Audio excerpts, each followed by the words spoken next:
마태복음 9장 35절로 38절 천국복음. 제가 은사로 모셨던 목사님 한 분이 계셔요. 지금은 네 분이 다 천국 가셨지만 그 목사님 밑에서 제가 전도사를 처음 시작했어요. 그때가 80년대 초반입니다. 그런데 그 목사님이 이 전도사들이 설교를 하셔도 제일 앞에 앉으셔요. 제일 앞에 앉으셔서 담임 목사님이 연세도 많으시고 옛날 목사님들은 그렇게 그 학력이 별로 좋지 않았는데 그분은 계명대학교 나오시고 총신대학원 나오신 아주 인텔리셨어요.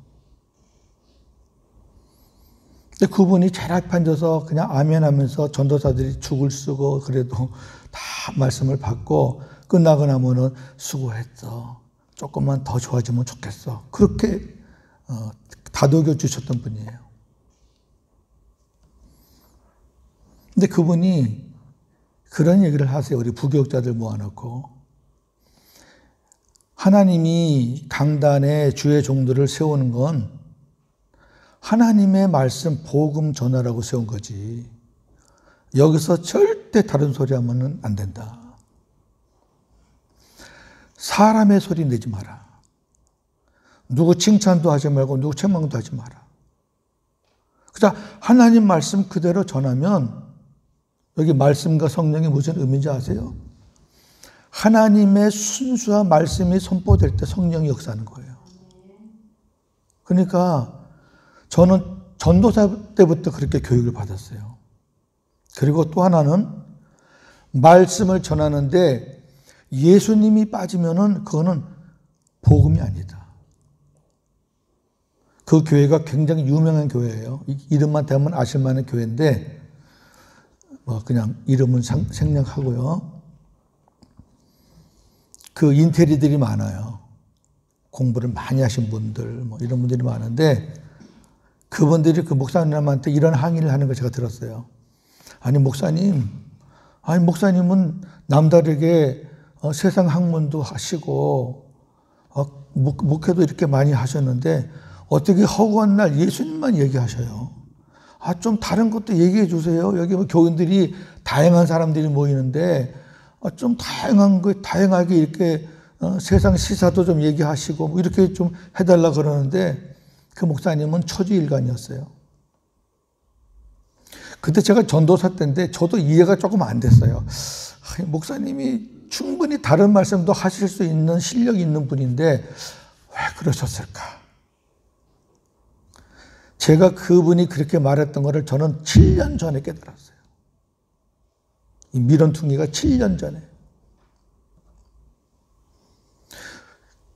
그리고 저희들은 예수님에 대해서 지식으로 알아가기 원했고 그리고 예수님을 그때그때 많이 아는 것 중에 한 부분 정도로만 생각했고 그렇게 했는데 그분은 예수님을 모시고 예수님과 함께 사셨던 거예요. 지금 뒤늦게 생각해 보니까 그분이 그렇게 사셨으니까 입만 열면 예수님밖에 안 나왔구나. 예수님과 함께 살지 않는 사람은 어쩌다 하면 나오죠, 어쩌다. 그리고 교인들한테 다양한 것을 먹인다는 그런 잘못된 생각 가지고 그냥 책을 보면서 막 정리해가지고 오늘도 이런 말씀을, 이런 내용을 전하면 좋겠다. 그러니까 예화도 넣고 이러는데 그 목사님은 예화 하나도 없어요. 예화 하더라도 성경에 있는 예화. 그래서 처음엔 답답했어요, 제가. 거기서 제가 꽤 있었거든요, 그 밑에서. 2003년도 제가 주님을 만나고 나서 지난 시간에 말씀 드렸듯이 사랑하는 종아 내가 어디 있느냐. 지식 말고 그냥 관습적으로 말하는 거 말고 정말 내가 네 안에 살아서 너와 함께 산다는 걸 네가 인식하고 믿느냐. 그렇다면 네가 지금까지 어떻게 살았는지 한번 점검해 봐라. 그때 제가 아차 싶었어요. 그 목사님이 그렇게 사셨구나. 그래서 많은 목사님들한테 그분은 성자라는 말을 들었을 정도로 그렇게 참 아름답게 사셔다 가신 분이에요.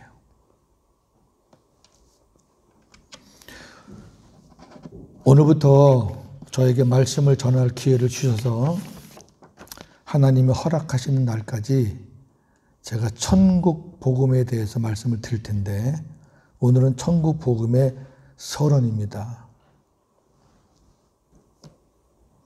죄송한 말이지만 여기 앉아 계신 분들 중에서도 천국 복음에 대해서 못 들어보셨거나 모르는 분들이 많아요. 제가 왜 이렇게 장담을 하느냐? 제가 이 복음을 7년 전에 깨닫고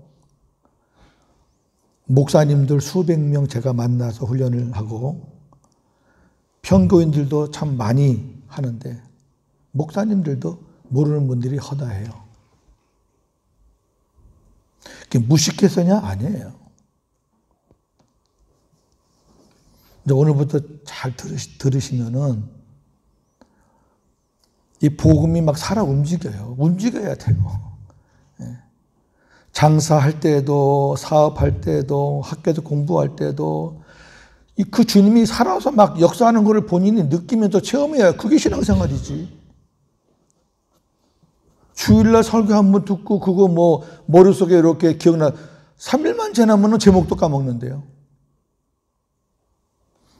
저는 그래서 설교 시작하기 전에 성경 본문을 저는 안 읽어요. 설교 쭉 해나가다가 성경 본문이 나올 때가 되면 제가 오늘 이 말씀이 본문입니다 하고 딱 맞춰서 제가 하거든요. 이해를 해 주시면 좋겠어요. 네. 자, 교환 봅니다. 꼭 교환은 꼭 챙겨서 오셔야 됩니다. 입구에 있을 거니까. 기초가 튼튼해야 견고한 집을 짓듯이 복음에 대한 믿음이 든든해야 신앙의 집을 잘 지을 수 있습니다. 천국 복음만이 바른 복음이라는 확신이 있어야 담대하게 복음을 전할 수 있습니다. 그러나 현 교회의 상황은 복음의 탈을 쓰고 거짓 복음, 다른 복음들이 난무하고 있습니다. 하나님 나라, 즉 천국은 현재적이며 미래적인 나라입니다. 현재적인 하나님 나라는 구원받은 자들이 이 땅에서 실제로 누리는 나라이고 미래적인 하나님 나라는 구원받은 자들이 장차 갈 나라입니다. 이거 둘 중에 하나만 취하시면 안 돼요. 같은 거예요. 아니 이 땅에서 천국을 누리지 못하는 사람이 어떻게 천국을 가요? 이 땅에서는 우리가 연습하는 건데 맛을 보는 건데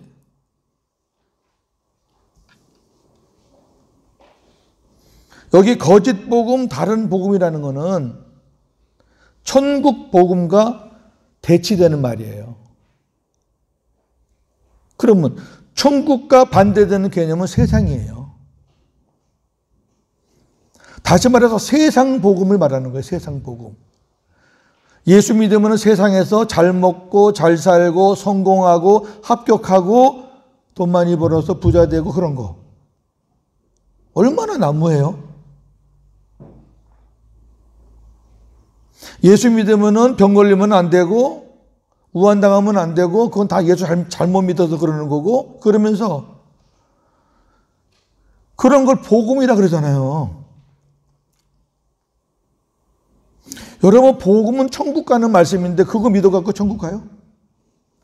아니 예수 믿어가지고 잘 된다는 게 천국하고 무슨 상관이 있냐고요. 그럼 그런 사람들한테는 돈이 없거나 없어지거나 그러면은 시들시들해지는 거예요 또. 또 조금 뭐 사업 잘 되고 뭐가 되면은 괜히 우쭐대고 자기가 믿음 생활 잘하는 것처럼 착각을 하는 거예요. 그런 목사님들은 또 교회 헌금 많이 하고 그런 봉사 많이 하고 막 외형적으로 나타나는 사람들을 또 막 지켜줘가지고 입에도 바른 말을 막 그냥 막 발린 말을 막 하면서 복을 하는데 주님 보실 때는 진짜 뭐라고 말씀드려 모르겠네.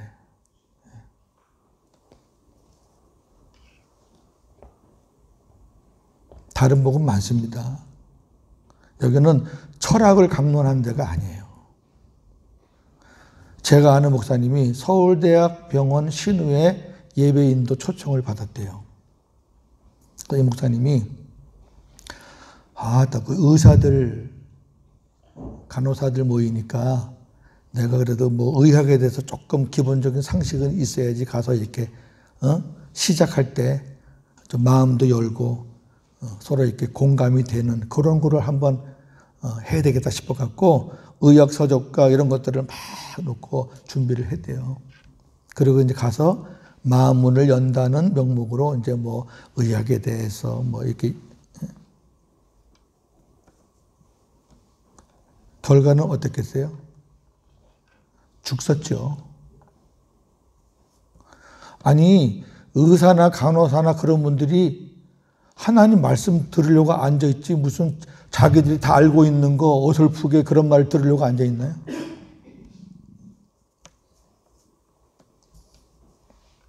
목회자는 목회하라고 세운 사람이잖아요.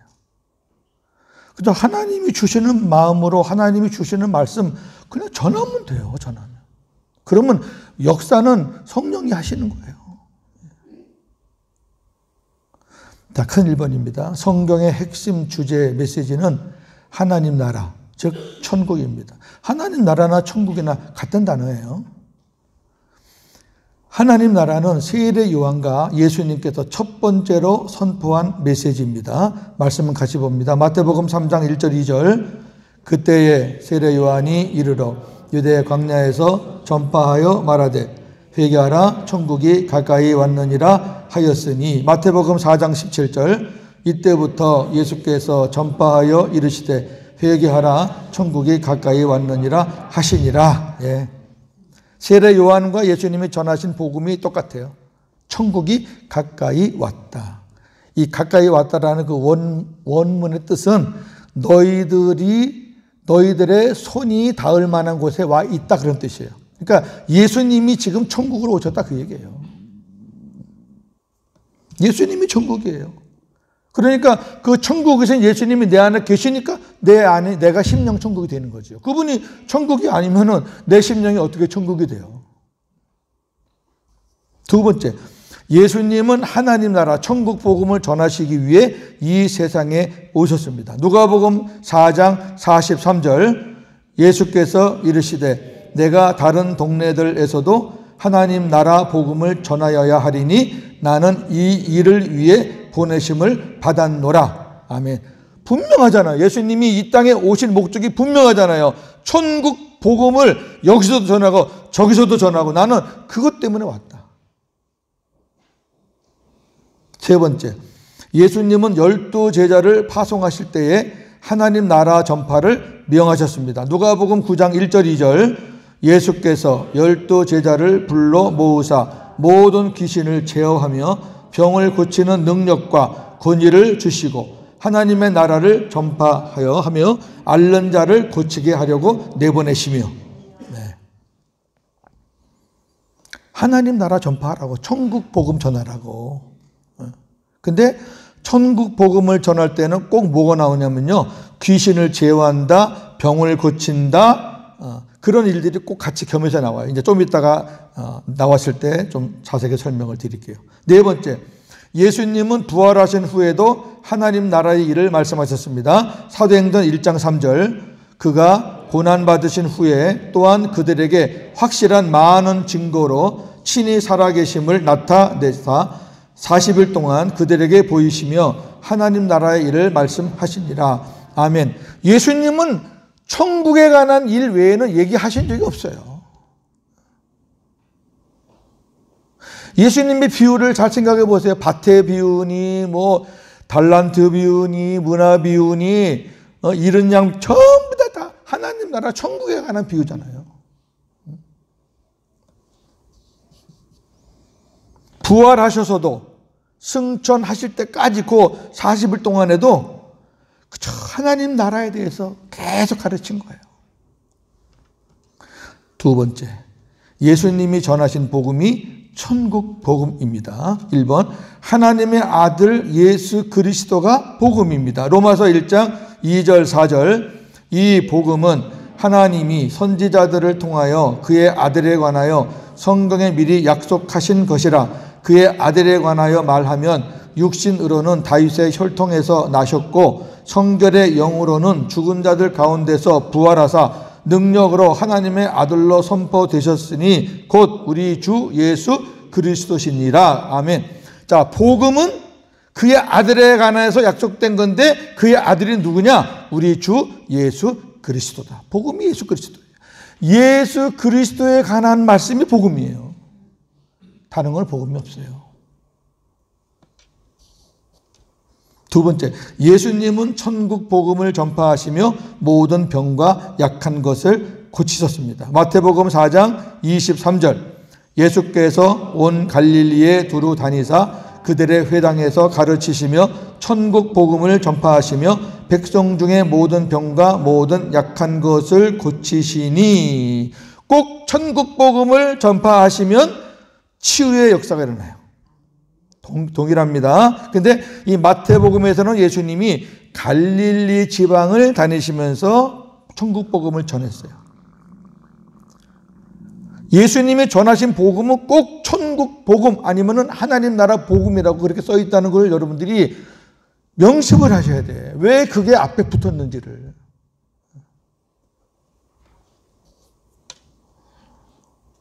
만약에 이 땅에서 잘 되는 것을 그걸 복음이라고 말한다 그러면은 가난한 사람들, 병든 자들은 그 사람들은 그 잘 못 사는 거예요.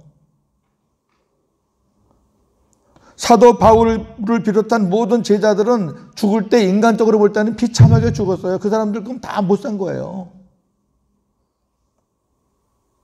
그러나 성경에서는 그분들이 진짜 멋지는 분이라 그래요.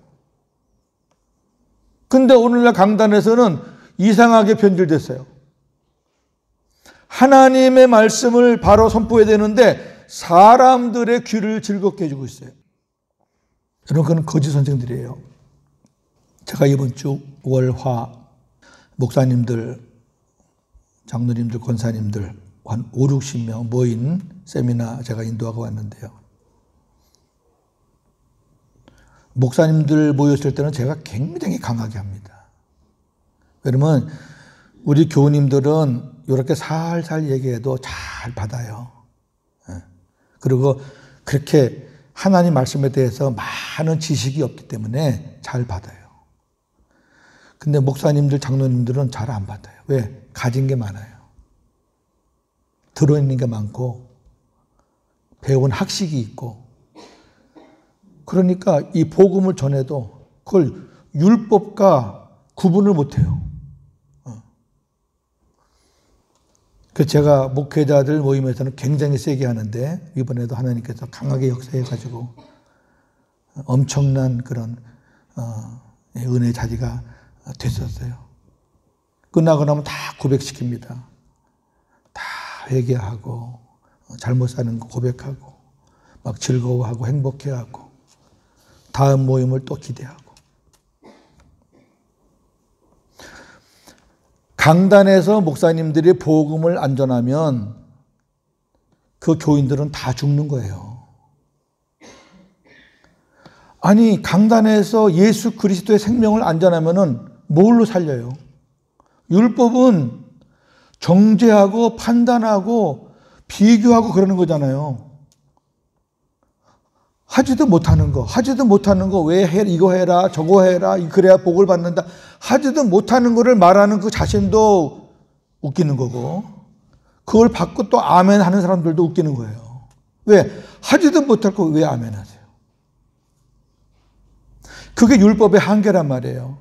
그래서 율법은 예수님께로 인도하는 몽학선생, 가이드란 말이에요. 그러니까 우리가 율법을 나는 못하는구나. 그러니까 예수님이 필요하구나. 그렇게 나가야 되는 건데. 오늘 본문입니다. 녹색. 마태복음 9장 35절 38절입니다.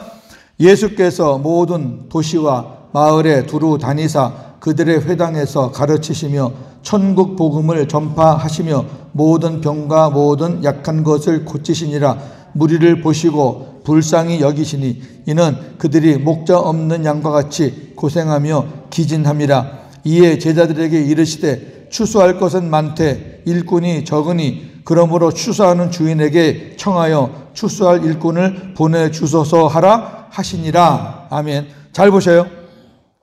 마태복음 4장에서는 갈릴리 지방을 주로 다니셨지만 마태복음 9장에서는 모든 도시와 마을에 다니셨어요.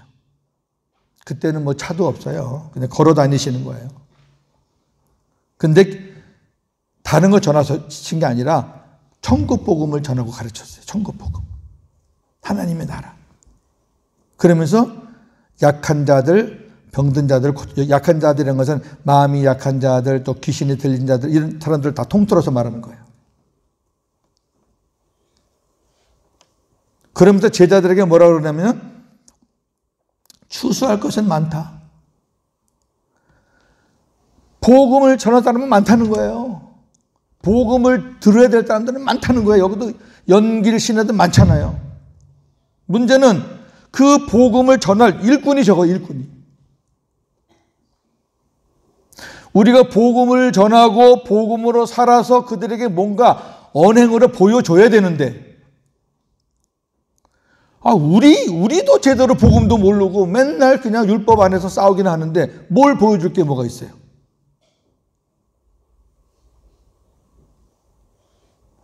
그러니까 기도하라는 거예요. 추수하는 주인은 하나님께 하나님 추수할 일꾼을 보내주소서. 다시 말해 복음의 일꾼이 필요합니다. 하나님 복음의 일꾼을 허락하소서. 자, 1번 천국 복음에는 살리는 능력이 있습니다. 천국 복음의 능력은 은사와 다릅니다. 자, 이거 중요한 거 잘 들으셔야 돼요. 왜 하나님 나라 복음을 이야기할 때나 천국 복음을 이야기할 때 꼭 병든 자와 약한 자가 고침을 받는다라고 같이 이렇게 나오나? 이거는 흔히 은사주의자들이 말하는 그 은사를 말하는 게 아니에요. 이거는 천국 복음이 선포될 때 그 천국 복음의 능력이 나타난다는 거예요. 저는 수도 많이 없이 경험을 했어요. 귀신 들린 자들, 뭐 우울증 환자들, 마음에 상처 많은 분들, 그분들에게 율법을 전하면요 더 찢어져요.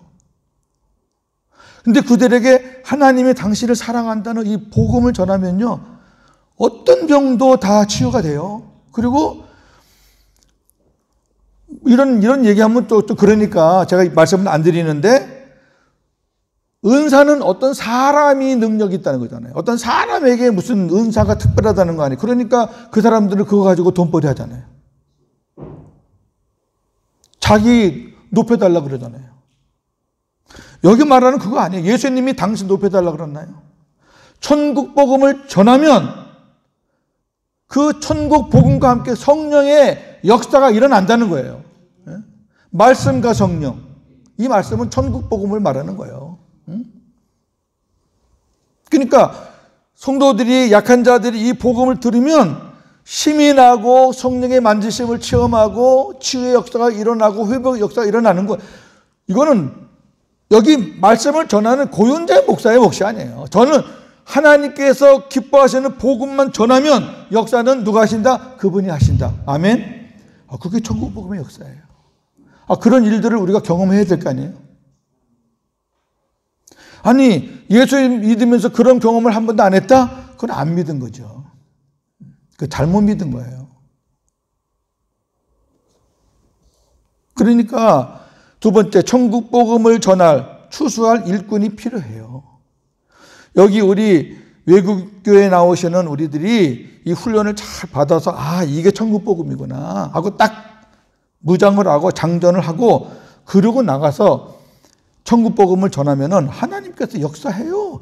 우리가 앉혀놓고 아무리 해봐야 니나 잘해. 야, 그 교회 소문이 그렇더라. 당신들이나 좀 잘해. 근데 천국 복음으로 무장해서 이 복음을 전하면요, 성령님은 우리가 사람 말할 때 역사하는 분이, 어떻게 성령님은 사람 말할 때 역사하겠어요? 하나님이 기뻐하시는 하나님의 말씀을 우리가 선포하거나 전할 때 그때 역사하는 거예요. 세 번째, 이 천국 복음이 온 세상에 전파될 때 세상의 끝이 옵니다. 마태복음 24장 14절입니다. 이 천국 복음이 모든 민족에게 증언되기 위하여 온 세상에 전파되리니 그제야 끝이 오리라. 엄청난 말씀 아닙니까? 우리 장로님이 오늘 기도하실 때 세계 각각 처에서 복음을 전하는 선교사님들 위해서 기도하셨는데 그 선교사님들이 전해야 될 복음이 이 천국 복음이라니까요. 이 천국 복음이에요. 지금까지 성경을 보시면서 이런 부분들이 눈에 탁탁 안 들어오셨죠? 이 천국 복음이 모든 민족에게 증언돼야지 그때 주님이 오신다는 거니까 저를 비롯한 모든 선교사님들, 모든 목회자들이 다른 거 전하시면 안 돼. 다른 거 전하면. 네 번째, 예수님이 전하신 천국 복음만이 복음입니다. 다른 복음은 없습니다. 사도 바울은 천국 복음 외에 다른 복음을 전하는 자들을 향해 저주를 선포하고 있습니다. 갈라디아서 1장 7절 8절입니다. 다른 복음은 없나니 다만 어떤 사람들이 너희를 교란하여 그리스도의 복음을 변하게 하려 함이라. 그러나 우리나 혹은 하늘로부터 온 천사라도 우리가 너희에게 전한 복음 외에 다른 복음을 전하면 저주를 받을지어다. 아멘. 그리스도의 복음이 뭐예요? 천국 복음이잖아요. 그럼 사도 바울이 예수님에게서 배운 복음이 무슨 복음이에요? 천국 복음이에요. 갈라디아 교회는 율법 선생들이 많았어요. 그래서 바울로부터 천국 복음을 받은 그 사람들이 그 율법 선생들한테 타고 넘어가는 거예요. 바울은 한 곳에 계시는 분이 아니라 선교사이기 때문에 여기저기를 다니시다 보니까 교회 갈라디아 교회를 세워놓고 이제 다른 데를 가니까 없는 사이에 이 율법주의자들이 자꾸 문제를 일으키는 거예요. 할례 받아야 된다. 안식일 절기 지켜야 된다. 그래야 구원받는다. 이런 식으로 하는 거예요.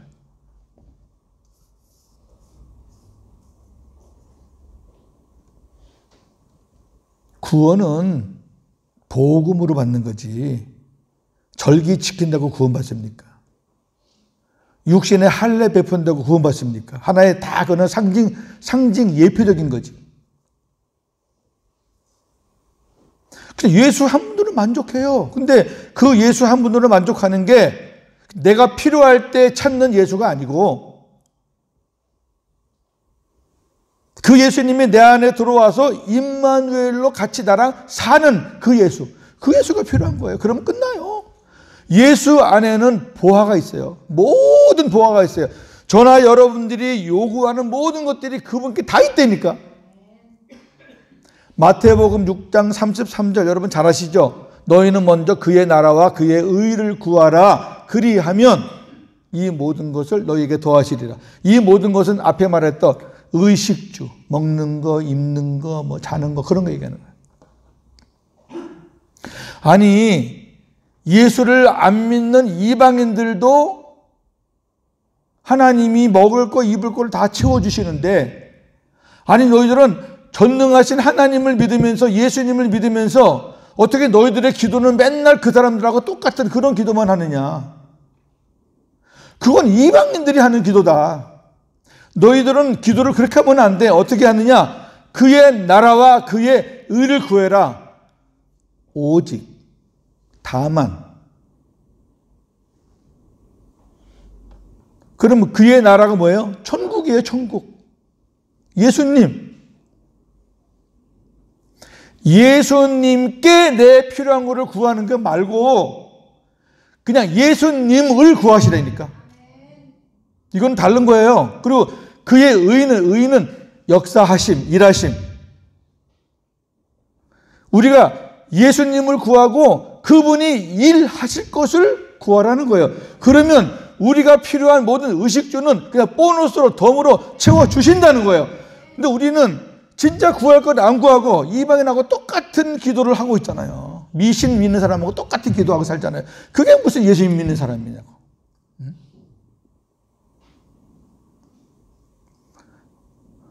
제가 외국인 교회에 대한 소식을 직간접적으로 많이 들었어요. 우리 친구 교장님이 여기 20년 넘게 사시니까. 제가 한국에서 이렇게 훈련하는 분 중에 여기 계시다가 이제 한국으로 이렇게 추방당하거나 이사 와서 한국에 사시는 분들이 저한테 훈련 받은 분이 몇 분 계셔요. 그 제가 소식을 들었죠. 그러고 이제 여기 와서 저는 학교 사역하러 왔는데 이 교회를 위해서 기도할 때마다 하나님께서 눈물을 주시는 거 아침에도 엄청 많이 울고 왔어요. 저는 눈물 진짜 없는 사람이었어요. 진짜 율법적인 사람이었어요. 제 교환 보시면 알지만 줄 하나 안 틀리고 철자 하나 안 틀리는 제 성격이에요. 그러니 교인들이 얼마나 힘들었으며 제 밑에 있었던 부교육자들이 얼마나 힘들었겠어요. 그렇게 복귀했던 사람이에요. 그러니까 남 잘못한 것만 이렇게 찍어대니까 눈물이 어디 나겠어요, 그게. 근데 제가 7년 전에 복음을 만나고 나서 그 주님과 함께 살면서는 하루에 몇 번씩 우는지 모르겠어요, 그냥. 네.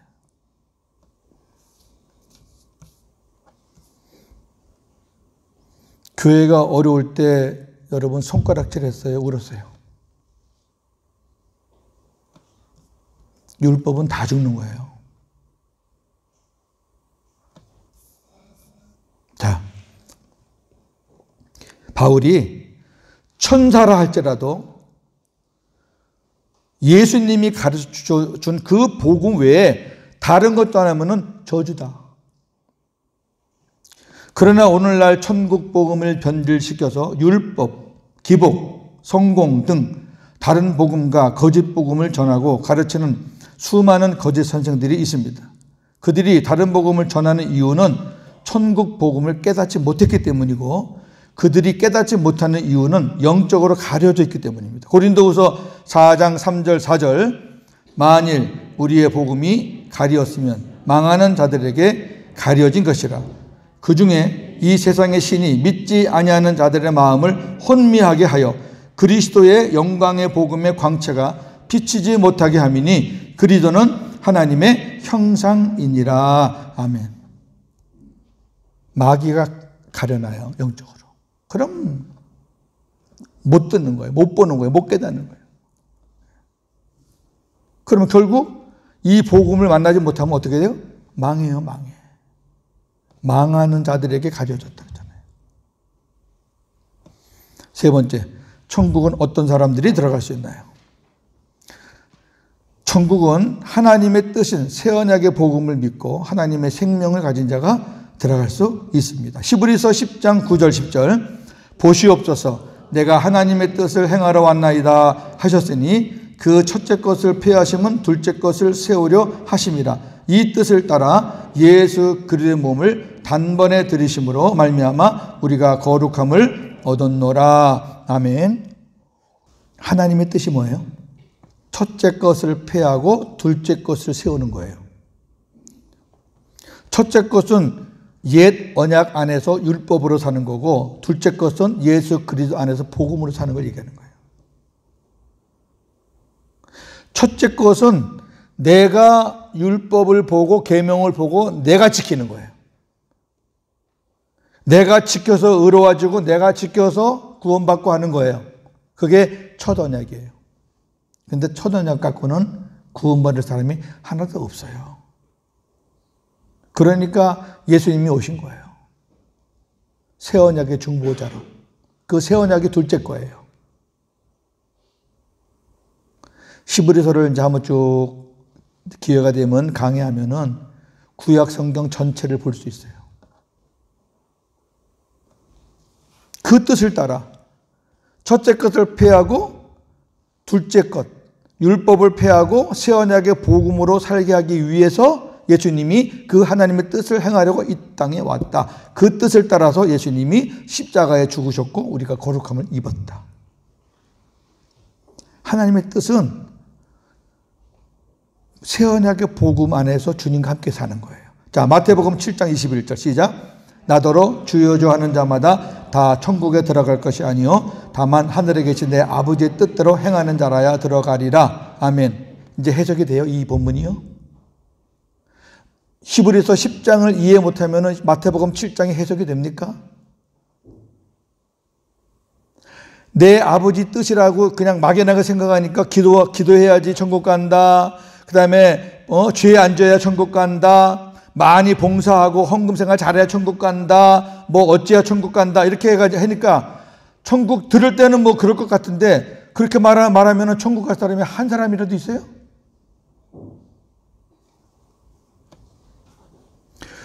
내가 스스로 율법을 지키면서 내가 의로워지려는 그 방법으로 살면 안 되고 예수님이 세원에게 중보자로 오셨으니까 그 예수님 모시고 세원에게 그 복음 안에서 주님과 함께 사는 것이 아버지 뜻이니까 그렇게 사는 자가 천국에 들어갈 수 있다 그 말이에요. 하나도 어렵지 않아요. 이걸 행위로 해석하면 안 돼요. 구체적으로 설명해 볼게요. 예수님께서 천국으로 오시어 천국 복음을 전하시고 천국된 삶의 본을 보여주시고 십자가와 부활 그리고 영원한 속죄를 통하여 우리가 천국되어 살 수 있도록 모든 일을 다 이루시고 이제는 생명된 자들 안에 오셔서 그들이 천국되어 살게 해 주시는 것입니다. 즉 하나님의 생명을 가진 하나님의 자녀는 주님과 하나 되어 머리이신 주님이 공급하시는 것을 받아 누리며 주님의 마음에서 주님의 음성을 듣고 성령의 가르침을 받아 주님의 영광을 보며 천국을 누리며 살게 해주시는데 이게 천국 복음이에요. 할렐루야. 아까 우리 찬양으로 준비할 때 나의 기쁨 나의 소망 되시는 그 예수님 찬양했잖아요. 그 마지막 5줄이 뭐예요? 주님의 음성 들으니 기쁘다. 그런 찬양이에요. 그런 찬양 부르시면서 감동이 안 와요? 안 올 수밖에 없죠. 왜? 주님의 음성을 못 듣고 사니까. 주님의 음성을 듣고 그런 찬양을 부르면은 그 찬양 부를 때 감격이 안 돼요?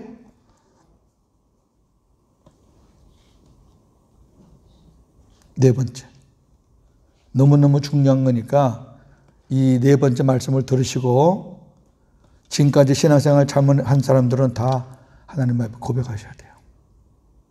고백하고 시인 안 하면은 내 거 내려놓지 않으면은 성령께서 역사 안 해요.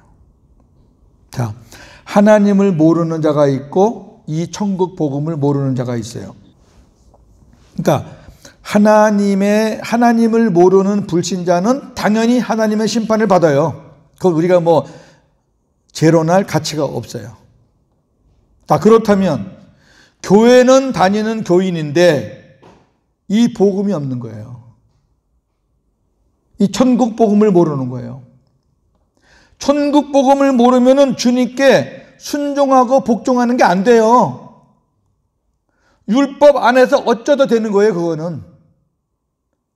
주님이 머리고 내가 몸으로 하나가 됐으면은 자연스럽게 머리에게 복종하게 되는 거예요. 그렇게 되면서 내가 변화되어 가는 거예요. 근데 복음이 없잖아요? 복음이 없으면 그 복음에 복종할 수가 없어요. 계속 율법으로 사는 거예요, 교회 나와서도.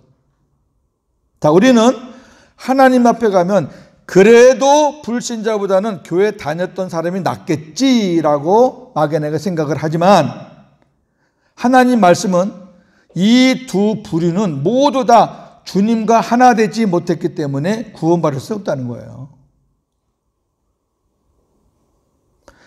데살로니가 후서 1장 8절 9절은 절대 잊으시면 안 되는 말씀입니다. 시작. 하나님을 모르는 자들과 우리 주 예수의 복음에 복종하지 않는 자들에게 형벌을 내리시리니 이런 자들은 주의 얼굴과 그의 힘의 영광을 떠나 영원한 멸망의 형벌을 받으리로다. 아멘. 앞에 나오는 하나님을 모르는 자들은 그냥 불신자예요. 우리가 말하는 불신자. 교회도 모르고 그리스도도 모르고 뭐 하나님도 모르는 사람들이에요. 뭐 이방 종교를 섬기든 아니면 자기 주목을 믿든 그런 사람들이에요. 그런데 우리 주 예수의 복음에 복종하지 않는 자들은 하나님을 모르는 자들하고는 다른 부류예요. 다른 부류. 다른 부류니까 하나님을 모르는 자들과 하고 엔드잖아요. 같은 사람이 아니에요. 예수도 알아요. 교회도 알아요. 하나님도 알아요. 교회 직분도 받았어요. 평생 교회도 다녔어요. 복음이 없어. 그 안에 그리스도가 없어요. 머리 지식으로는 있는지 모르는데 그 안에 그리스도가 없어요. 그 사람의 머리 되는 주인 되는 그분이 그 안에 살아계시지가 않아요. 그러면 그 사람은 예수님께 복종할 수가 없어요. 왜? 그 사람의 머리는 주님이 아니니까. 하나님을 모르는 불신자와 그렇게 사는 사람들이 여러분 동일하게 똑같이 형벌 받는다는 말씀 기억하세요. 하나님이 부족한 사람을 여기 왜 보냈을까? 한참 동안 생각을 하고 기도하면 주님이 주시는 말씀, 저는 주님의 음성을 듣고 삽니다. 주님 음성 듣는 게 어떤 건지 이제 차차 알려드릴 거지만 귀로 듣는 거 아닙니다. 귀로 들으면 그거는 위험해요. 주님이 안에 계신데 마음으로 듣죠. 주님께서 하시는 말씀은 이곳에도 천국 복음을 들어야 할 자들이 있다. 그렇게 주님이 말씀하셔요. 그래서 아마 우리 장로님의 마음을 감동시키셔서 이렇게 저와 연결이 된 것 같은데 하나님이 하시는 거죠.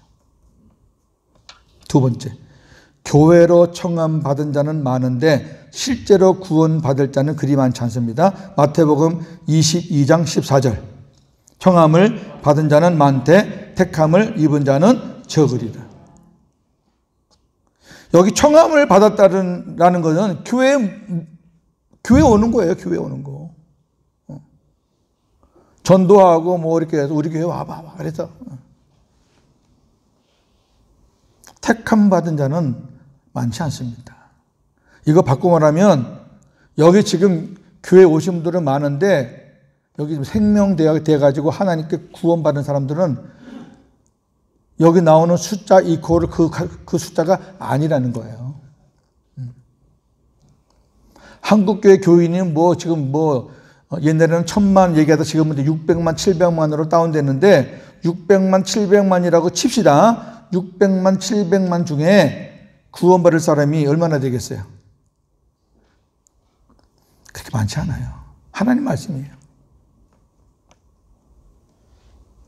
구원은 주님이 내 안에 계셔서 주님과 하나 된 자, 택함 받은 자들만이 너는 내 거다라고 딱 하나가 된 그런 사람들만 받을 수 있기 때문에 그래요. 자, 고린도후서 13장 5절 너희는 믿음 안에 있는가? 너희 자신을 시험하고 너희 자신을 확증하라. 예수 그리스도께서 너희 안에 계신 줄을 너희가 스스로 알지 못하느냐? 그렇지 않으면 너희는 버림받은 자니라. 아멘.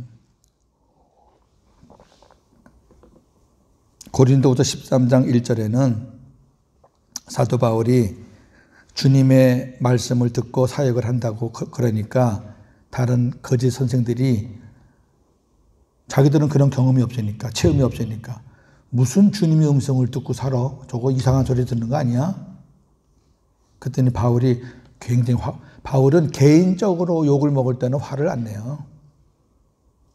별별 말을 해도 바울은 다 그거는 그냥 견뎌요. 근데 예수님을 모독하면은 바울은 가만 안 있어요. 아까도 봤잖아요. 저주를 선포하잖아요. 화가 났어요. 아니, 예수님이 내 안에 살아계셔서 나에게 말씀을 주시는데 그거를 안 믿고 그 예수님을 부인을 해? 내가 가면 가만 안 놔둔다. 13장 1절부터 읽어보시면 그런 내용이에요.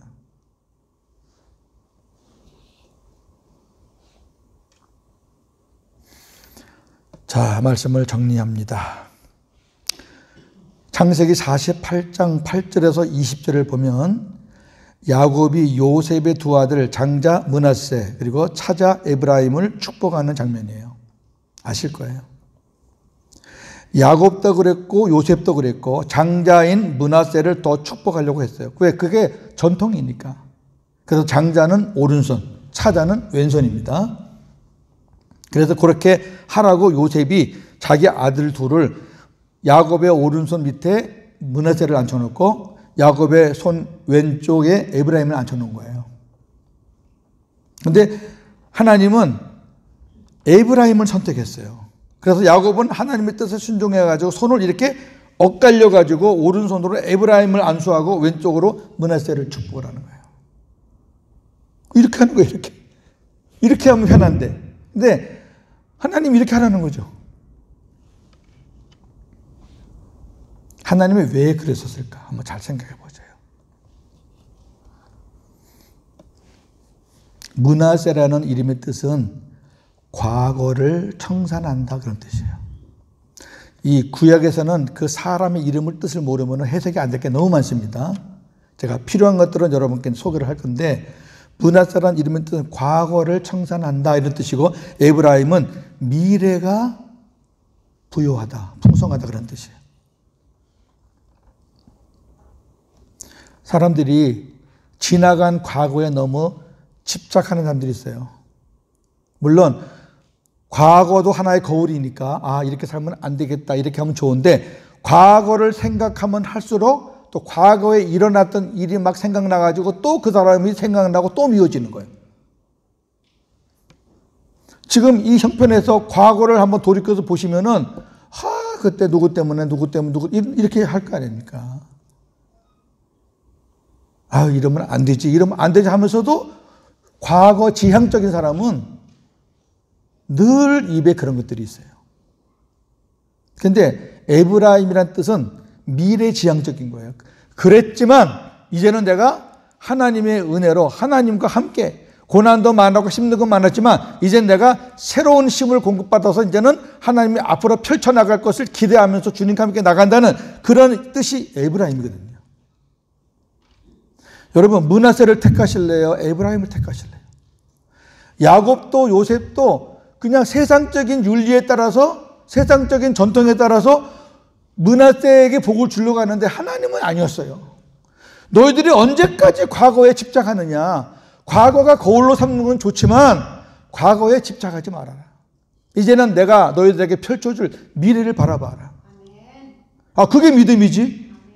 과거 보는 건 믿음이 아니에요. 장차 될 일을 하나님이 하실 것 보는 게 믿음이지.